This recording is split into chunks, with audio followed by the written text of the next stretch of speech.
Атақты ақын сөзі алтын Хакім Абайға. Шын Хакім, сөзің асыл баға жетпес.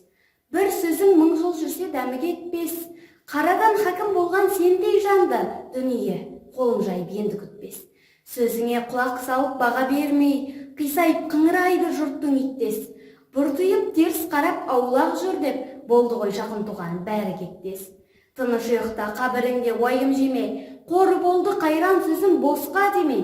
Артында қазақтың жас балалары сөзіңді көсем қылып жүрер жөнге. Ай, жыл өтер, дүние көшін тартар, өлтіріп талай жанды жүгін артар. Көз ашып жұртың ояу болған сайын, Хакім ата тыныш бол, қадірің артар. Жүрген жанның артында әзі қалар, етік жөлсе балғамен бізі қалар. Бір бай өлсе, 4 түлік малы қалар, жүйрік өлсе артында сөзі қалар. Сұм дүние сылаң беріп көптен өтер, сау қалғанның көбісі ертең бітер.